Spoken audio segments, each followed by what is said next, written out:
خان تقریب سے خطاب کر رہے ہیں۔ بسم اللہ الرحمن الرحیم، ایاک نعبد و ایاک نستعین۔ میں آج NHA کو خراج تحسین پیش کرتا ہوں، ساری آپ کی مراد، آپ کی ٹیم کو، خرم آپ کو، باقی ساری آپ کی ٹیم کو، کیونکہ آپ نے ایک ایسا پروجیکٹ جس کی آج لانچ کی ہے، نوکنڈی سے مشکیل تک، یہ وہ علاقہ ہے جو میرے خیال میں پاکستان کا سب سے ریموٹ علاقہ، جس طرح کہیں بیک یارڈ کہہ دیں، آؤٹ بیک کہہ دیں، وہ علاقہ جدھر 70 سال سے ہمارا ملک جس کو بھول چکا تھا، یہ وہ علاقہ ہے۔ میں بلوچستان کافی پھرا ہوں لیکن اس علاقے میں نہیں گیا، اور جو میں نے بلوچستان کا مسئلہ یہ ہے کہ اتنے بڑے فاصلے ہیں یہاں، اور یہ وہ صوبہ ہے کہ اگر ہم اس کو کنیکٹ کر دیں، یعنی سڑکوں سے یہ کنیکٹ ہو جائے، تو اس میں بہت بڑا پوٹینشل پڑا ہوا ہے۔ ہم نے کسی نے آج تک ہمارے ملک میں کسی نے اس کے اوپر صحیح معنی میں توجہ دی نہیں، اور وہ کیونکہ وہ دور ہوتا ہے بلوچستان کی ووٹ سے پاکستان کا پرائم منسٹر بنتا نہیں، تو وہ ادھر ہی زور لگاتے ہیں جدھر ان کو ووٹ ملتی ہے، اور کیونکہ بلوچستان دور ہے اور ووٹ نہیں ملتی تو اس کو ہم نے پیچھے چھوڑ دیا۔ تو یہ جو پروجیکٹ ہے یہ اسی ایک ہماری بڑی کوشش کا حصہ ہے کہ جو لوگ پیچھے رہ گئے ہیں پاکستان میں ان کو ہم نے اوپر لے کے آنا ہے، اور جو علاقے پاکستان میں پیچھے رہ گئے ہیں ان کے اوپر پورا کانسنٹریٹ کرنا ہے کہ وہ علاقوں کو اب ہم مین سٹریم میں لے کے ان کو اٹھائیں۔ تو بلوچستان کیونکہ وہ پاکستان کا صوبہ ہے جس کو کسی نے توجہ ہی نہیں دی صحیح معنی میں، اور میں سمجھتا ہوں کہ جتنی ریٹرنز ہمیں بلوچستان میں ان کو کنیکٹ کر کے اس کو ڈیولپ کر کے ملیں گی، کیونکہ پیچھے رہ گیا اور وہ جلدی سے اوپر اس کی ریٹرنز بہت زیادہ ہوں گی۔ تو پہلے تو پاکستان کی فیوچر کے لیے بڑا ضروری ہے یہ جو کنیکٹیوٹی ہے، اور دوسرا پاکستان ایک ہماری فیڈریشن کو مضبوط کرنے کے لیے بہت ضروری ہے، کیونکہ بلوچستان کو لوگوں کو یہ تاثر نہیں جانا چاہیے کہ وہ پاکستان ایک طرف جا رہا ہے اور بلوچستان کے لوگوں کو کوئی فکر نہیں کرتا ان کے حالات کا۔ تو یہ ہر طرح یہ سڑک انشاءاللہ یہ وہ سڑک ہے جس کا لانگ ٹرم میں بہت بڑا امپیکٹ پڑے گا پاکستان پہ۔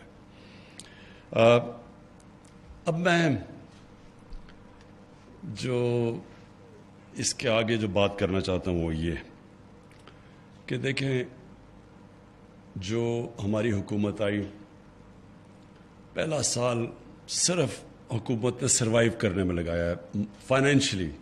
کبھی بھی پاکستان کو کسی حکومت کے لیے اتنے بڑے معاشی مسئلے نہیں آئے جو ہماری حکومت کو آئے ہیں، کبھی اتنے بڑے خسارے نہیں ملے، کبھی اتنے بڑے قرضے نہیں ملے کسی حکومت کو، اور خوف ڈیفالٹ کرنے کا، کہ اگر ڈیفالٹ کا مطلب کہ اگر آپ بیرونی ملک کی اپنی جو آپ کی قرضے ہیں ان کی قسطیں نہ دیں تو ڈیفالٹ کر جاتا ہے، اور جب ملک ڈیفالٹ کرتا ہے تو جو سب سے بڑا امپیکٹ ہوتا ہے اس کی باہر کے ملکوں سے، بینکوں سے سارے اپنے رابطے کاٹ دیتے ہیں، اور وہ اس کا امپیکٹ ہوتا ہے کہ آپ کا روپیہ گر جاتا ہے، اور جب آپ کا کرنسی گرتی ہے ساری چیزیں مہنگی ہو جاتی ہیں۔ تو ہمیں وہ پہلا سال تو وہی اس میں گزر گیا، دوسرا سال کورونا آ گیا۔ اللہ کا شکر ہے کہ دنیا میں اکنالج کیا جاتا ہے کہ اگر کسی ملک نے بھی سب سے بہترین اپنے ملک کو کورونا سے بچایا اور اپنی معیشت کو بچایا وہ پاکستان ہے۔ تو ہم اس سے خیر ابھی بھی تیسرا ویو ہے، لیکن ابھی تک آپ اپنے ہمسایوں کو دیکھ لیں اور اس سے مقابلہ کریں پاکستان کا، تو اللہ کا شکر ہے، ہمیں اس کا اوپر والے کا خاص شکر ادا کرنا چاہیے کہ ہم نکل گئے اس سے، بڑے مشکل وقت سے نکلیں، اور انشاءاللہ نکل بھی جائیں گے اگر ہم سب یہ ذرا فیس ماسک کے اوپر ہی SOPs پہ زور ڈالیں تو انشاءاللہ نکل جائیں گے۔ لیکن جو انشاءاللہ جب ہمارے 5 سال مکمل ہوں گے تو میں کیا دیکھنا چاہتا ہوں، میں جو آگے پکچر کر رہا ہوں کس طرح کا میں پاکستان دیکھ رہا ہوں۔ سب سے پہلے تو جو ہمارے مخالف ہیں، جو مافیاز ہیں، وہ یہ نہیں سمجھتے کہ ہم فیل ہو رہے ہیں، ان کو خوف یہ ہے کہ ہم کامیاب نہ ہو جائیں، کیونکہ پختونخوا کے اندر جب ہماری کمزور گورنمنٹ آئی، کولیشن گورنمنٹ پارلیمنٹری ڈیموکریسی میں بڑی کمزور ہوتی ہے، تو ہم کولیشن گورنمنٹ میں تھے اور پختونخوا میں ایک باری دیتے ہیں گورنمنٹ کو، اس کے بعد دوسری باری وہ نہیں دیتے. تو جب دوسرا الیکشن آیا، بار بار ہم سنتے بھی رہے کہ جی کدھر ہے نیا پختونخوا. تو جب الیکشن آیا تو پختونخوا کے اندر پہلی دفعہ ایک حکومت نے صرف واپس ہی نہیں آئی بلکہ 2/3 اکثریت لے کے آئی. اور وہ جو ہمارے مخالف تھے وہاں پختونخوا میں، وہ ساری پارٹیز کا جو حالات ہیں وہ آج آپ دیکھ ہی لیں کہ جو ساری پرانی پارٹیز تھی ان کا بہت برا حال ہے. وہی ڈر لگا ہوا ہے اب یہاں ان کو کہ باقی سارے پاکستان کے اندر اب کیونکہ فیڈرل لیول پہ ہماری حکومت آئی ہے تو ان سب کو ڈر لگا ہوا ہے کہ کامیاب نہ ہو جائے. تو اس لیے پہلے دن سے شور مچا دیتے ہیں کہ فیل ہوگی گورنمنٹ. خواہش ہے ان کی فیل ہونے کی کیونکہ ان کو اپنی سیاسی موت نظر آ رہی ہے. لیکن میں کیا دیکھنا چاہتا ہوں؟ پہلے تو میں یہ دیکھنا چاہتا ہوں کہ 5 سال کے بعد ہمارے ملک کے اندر جو سڑکیں مراد سعید نے جو بات کی ہے بالکل کہ 6000 کلومیٹر کی اب ہمارے منصوبے بنے ہوئے ہیں. لیکن ان علاقوں کی سڑکیں جن میں جو پاکستان کو کنیکٹ کر دے گا، اس میں بلوچستان میں بہت زیادہ سڑکیں کبھی کسی گورنمنٹ نے اتنی سڑکیں بلوچستان میں نہیں بنائی جو ہمارے 5 سال میں انشاءاللہ بنیں گی. اس کے علاوہ جو میں چاہتا ہوں کہ جو 2 چیزیں جس کے اوپر میں بار بار کہتا ہوں کہ ایک قوم جب عظیم قوم بنتی ہے تو اس کی بنیاد 2 چیزوں پہ رکھی جاتی ہے. اور یہ جب ہم مدینہ کی ریاست کی بات کرتے ہیں تو وہ 2 چیزوں کے اوپر وہ ایک ریاست کھڑی ہوئی تھی جو دنیا کی سب سے بڑا انقلاب آیا تھا دنیا کی تاریخ میں. تو ایک تو قانون کی بالادستی، اس ہمت بڑا سمپل ہے، تحریک انصاف کی تحریک کہ سب انصاف کا مطلب سب قانون کے سامنے ایک برابر. جب قانون کے سامنے لوگ ایک برابر نہیں ہوتے تو وہ جنگل کا قانون ہوتا ہے، مائٹ از رائٹ. جو جنگل میں شیر کے اور کوئی قانون وہ جو مرضی چاہے کرے، پھر اس سے نیچے جو طاقتور ہے وہ جو مرضی چاہے، سب سے کمزور بیچارہ چھپتا پھرتا ہے. اس کو جنگل کا قانون کہتے ہیں. اور کبھی بھی ایک معاشرے نے ترقی نہیں کی جدھر قانون کی بالادستی نہ ہو. تو مدینہ کی ریاست میں سب سے پہلے خوشحالی آنے سے پہلے قانون کی بالادستی قائم کی گئی. اور یہ جو سارا شور مچا ہوا ہے آپ نے، یہ جو سارے مافیاز، کبھی کوئی مافیا کھڑا ہو جاتا ہے، کوئی بلیک میل کرتا ہے، اس کا صرف ایک مقصد یہ ہے کہ یہ اپنے آپ کو قانون کے اوپر رکھنا چاہتے ہیں. یہ بلیک میل کرنا چاہتے ہیں کہ ہم نہیں تو تمہاری گورنمنٹ گرا دیں گے، لیکن اگر ہمیں NRO نہ دیے یا پریولیجز نہ دیے یا امیونٹی نہ دی. دوسری جس کی وجہ سے قوم اٹھتی ہے وہ ہے انسانیت کا نظام. فلاحی ریاست دنیا کی تاریخ میں پہلی دفعہ مدینہ کی ریاست بنی تھی. یہ جو 2 چیزیں ہیں یہ بنیاد ہیں. باقی بھی چیزیں ہوتی ہیں لیکن قوم نے اگر اٹھنا ہے تو اس میں یہ 2 کوالٹیز ہونی چاہیے. اس کے بعد وہ آٹومیٹکلی جب قوم کے اندر انسانیت کا نظام آتا ہے تو وہ اپنے لوگوں کی تعلیم بھی دیتی ہے، بچوں کو تعلیم دیتی ہے، وہ سب کچھ کرتی ہے. لیکن سب سے پہلے اس میں رحم ہونا چاہیے کہ کمزور طبقے کو ہم نے اوپر لے کے آنا ہے. اب آپ کے سامنے مثال ہے، ایک طرف ہندوستان ہے، دوسری طرف چائنا، 2 ملک جن کی 1 ارب سے زیادہ آبادی ہے.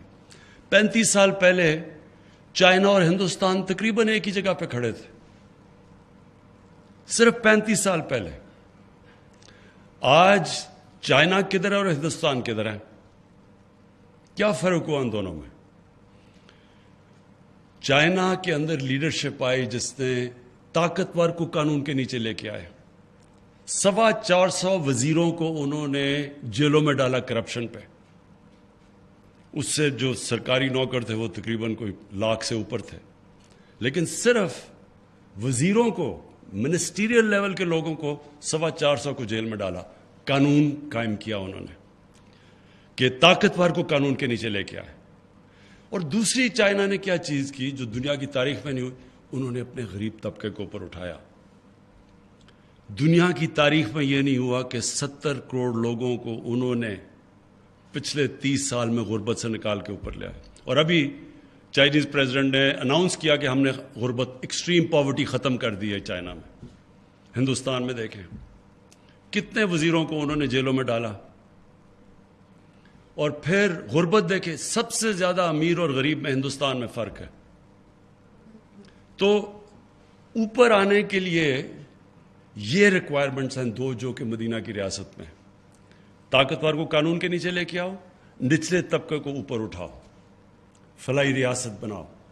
تو میں کیا دیکھنا چاہتا ہوں پاکستان میں 5 سال کے بعد؟ میں یہ دیکھنا چاہتا ہوں کہ یہ جو بڑے بڑے مافیاز ہیں ان ساروں کو قانون کے نیچے لے کے آؤں.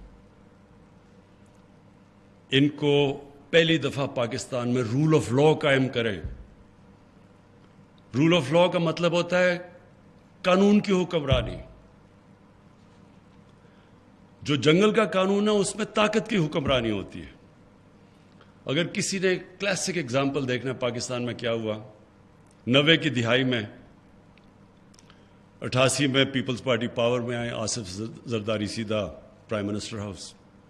90 میں پیپلز پارٹی جاتی ہے, Asif Zardari prime minister house سے سیدھا جیل میں کرپشن پہ. 93 میں نون لیگ جاتی ہے, پیپلز پارٹی پھر پاور میں آتی ہے, وہ جیل سے سیدھا پرائم منسٹر ہاؤس. اور 96 میں جیسی پیپلز پارٹی جاتی ہے وہ پرائم منسٹر ہاؤس سے سیدھا جیل میں. تو وہ قانون کی حکمرانی نہیں تھی, طاقت کی. جب طاقت میں آؤ سارے کیسز ختم. جیسی آپ طاقت سے جاؤ سیدھا واپس جیل میں. تو یہ قانون نہیں ہے. تو یہ جنگ لڑی جا رہی ہے, تحریک انصاف, قانون کی جنگ. تو یہ میرا سب سے بڑا ہے کہ انشاءاللہ بڑے بڑے مافیاز کو قانون کے نیچے لے کے آئیں گے. یہ میرا پہلا آبجیکٹو ہے. اور دوسرا آبجیکٹو یہ ہے کہ جو اپنے کمزور طبقے کو ہم ایسا اٹھائیں گے جو کبھی پاکستان میں پہلے نہیں اٹھایا. مثلا سب سے زیادہ پرابلم ہوتا ہے لوگوں کو جب ایک غریب گھرانے میں بیماری ہوتی ہے. شوکت خان ہم اس لیے بناتا ہے غریب آدمی کو. جب کینسر میں دیکھا تو میں نے سوچا کہ ہم اتنا مہنگا علاج ہمارے لیے اتنا مشکل ہے تو اس غریب گھرانے میں کیا ہو رہا ہوگا. اسی طرح جو اب ہمارے 2 صوبوں کے اندر جدھر ہماری حکومت ہے ہیلتھ کارڈ لے کے آئے, یہ انقلاب ہے. یہ میں آج آپ کو کہہ رہا ہوں کہ 5 سال کے بعد آپ دیکھیں گے کہ پرائیویٹ سیکٹر ہاسپٹلز بنا رہا ہوگا دیہاتوں کے اندر. ادھر بلوچستان کے علاقوں میں بنا رہا ہوگا کیونکہ وہ بھی ہیلتھ کارڈ, وہ بھی ہیلتھ انشورنس لے کے آ رہے ہیں بلوچستان میں. اب تک کیوں نہیں جاتا تھا پرائیویٹ سیکٹر گاؤں میں دیہاتوں میں؟ کیونکہ ان کے پاس پیسہ نہیں تھا اس کے لیے. اب سب کے پاس ہیلتھ کارڈ ہوگا. تو پرائیویٹ سیکٹر پہلی دفعہ ایک پاکستان کے اندر ہسپتال بنائے گا. یہ آپ دیکھتے رہیں کہ یہ آغاز ہم نے کر دیا ہے. پختونخوا کے اندر سب شہریوں کو ہیلتھ کارڈ مل گیا, ہر خاندان کو. پنجاب کے اندر اس سال کے آخر تک سب شہریوں کو ہیلتھ کارڈ مل جائے گا. دوسری چیز یہ جو ایک پاکستان میں عذاب انگلش میڈیم, اردو میڈیم, دینی مدرسے, یہ پہلی دفعہ ایک کورس سلیبس پاکستان میں لے کے آ رہے ہیں.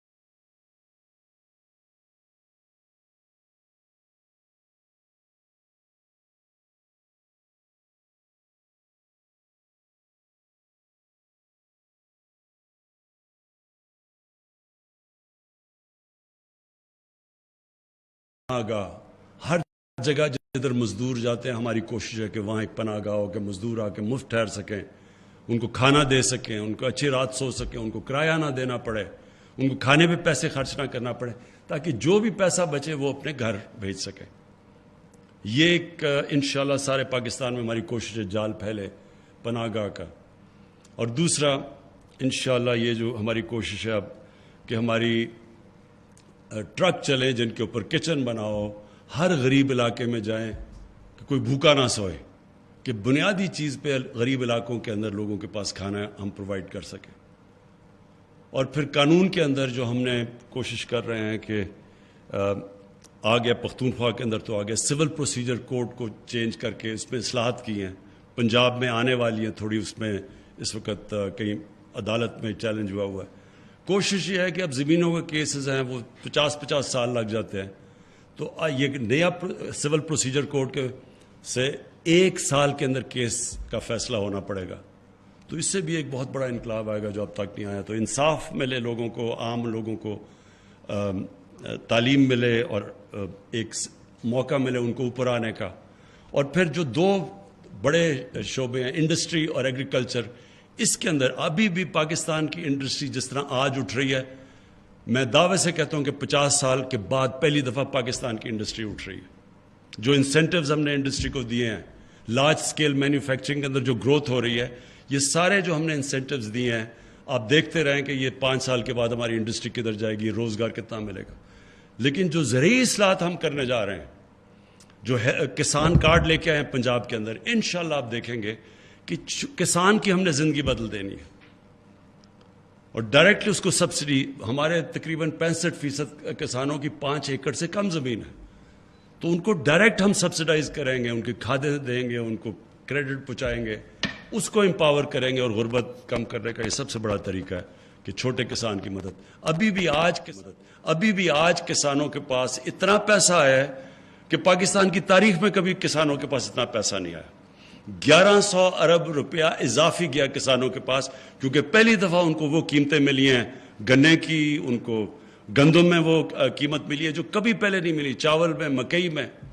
تو جو 1100 ارب اضافی پیسہ گیا، اس کا مطلب کہ جو خوشحالی آئی ہے وہ آپ یہ دیکھ لیں کہ کبھی پاکستان کی تاریخ میں اتنے ٹریکٹر بکے ہی نہیں جتنے اس سال بکے ہیں. 58% ٹریکٹرز کے سیل کے اندر اضافہ ہوا ہے، اس کا مطلب پیسہ گیا ہے وہاں. موٹر سائیکلوں کے اندر ریکارڈ سیل ہوئی ہے. تو یہ اس لیے کہ پیسہ ادھر گیا، دیہاتوں کے اندر گیا. اور انشاءاللہ جو آخر میں کہنا چاہتا ہوں، ہمارا جو احساس کا پروگرام ہے، ہم نے اب پورا ڈیٹا کمپلیٹ کر لیں گے اپنے غریب سارے پاکستان کے گھرانوں کا. تو جو نچلے طبقے کے گھرانے ہوں گے ان کو ڈائریکٹ سبسڈیز دیا کریں گے.